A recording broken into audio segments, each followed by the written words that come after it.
Kelsey and welcome back to my channel, Connecting with Spirit.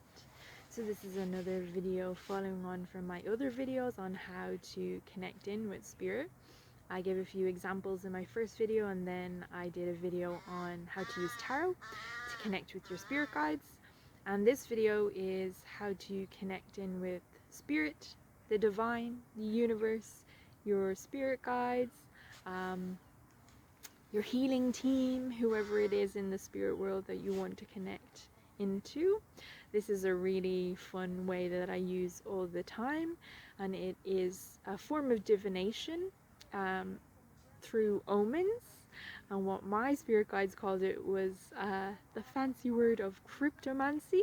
So that's what it is how to divine the future through using different omens. So basically you start off with your intention again, like anything else, who it is that you would like to communicate with. So generally for me, I usually receive these omens from the universe, is what I call it, from source, from the divine. And I think I just started off generally by saying, or they might have brought it to my attention, my spirit guides or the universe. I can't remember how it came about, but I did notice animals in particular acting very strange around me, and the universe for me does use animals to communicate messages to me.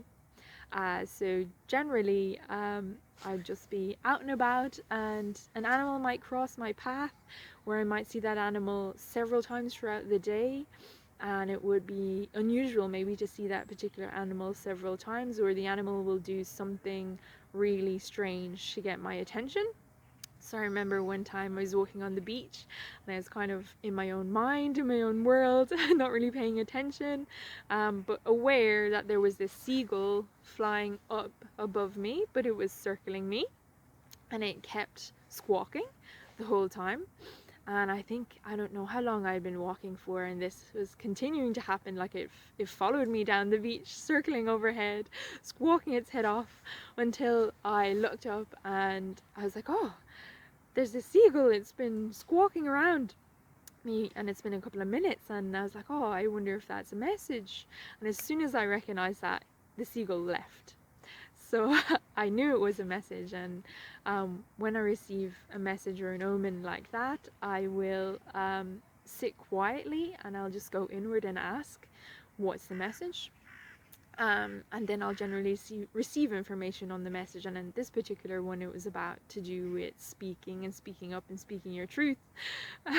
Sometimes the animals will directly convey that message, because this bird or the seagull wouldn't stop squawking the whole time. So spirit will make it easy for you to divine the message in the animal. Another thing that I like to do is, if it is an animal, I do like to look them up. There's a couple of sites that I use, which I will put down in the description box below. I'm not affiliated with them or anything, but I think they're really good.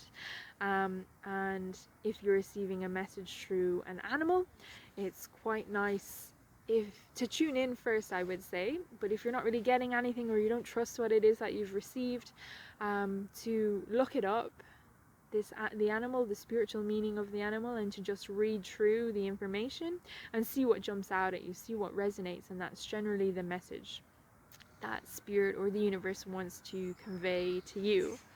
So yeah, animals is my favorite form of divination, and you can say that be specific. I'd like to receive messages or omens from spirit, from my spirit guides, from the universe. And if you could use animals because I really like animals, that would be great. Or you could just leave it open and say that I'd really like to receive messages or omens from you, and I'm open to whatever way you want to bring that message and that information to me. And then just see what happens, catches your attention, because spirit will not let the message go.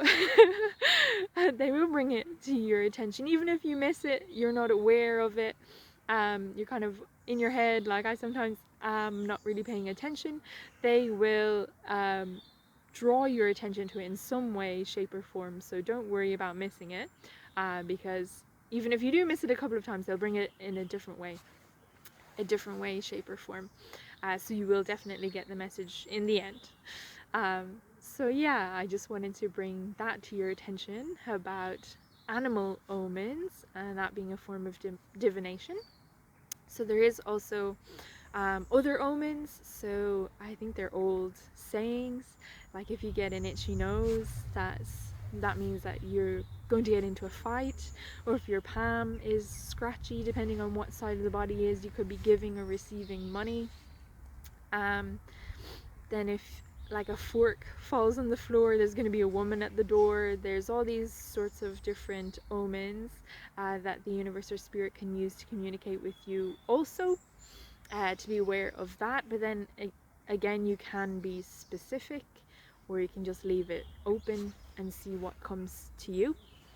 Another thing to say is angel numbers as well are quite common. Other forms of divination and omens, or ways that spirit will communicate to you, bring messages to you. So you might see repeated numbers like 1111, 2222, anything like this. Every time you look at the clock, it's always a repeated number. That's usually a message from the angels, but again, it could be from spirit, your spirit guides, but generally I would say it's from the angels. And the best, or well, to suggest what I think is the best way to go about deciphering the message is to tune in, to sit quietly, and then just openly ask the question, what's the message, and see what you receive. But then, like I said, if you're too up in your head, or you're not trusting the information that you're receiving, you can always look up the angel numbers. I'll leave a few links or sites below in the description box for that as well, and just see what resonates, what jumps out at you, because generally there's a message in there for you. Yeah, so that's pretty much it. The just to recap, really it's all about intention, that you have the power, that you get to decide and ask spirit to connect with you. You could even just leave it open like that and say, spirit, I would really love to connect with you, please connect with me, and leave it like that and see what happens, what is brought to your attention.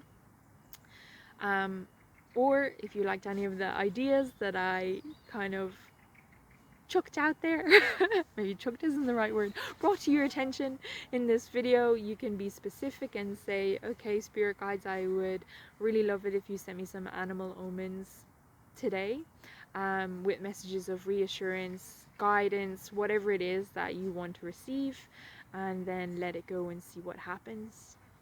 Or you can ask the angels or the universe or whoever it is that you might be, to connect and to receive those messages, those omens, whatever it is that you like.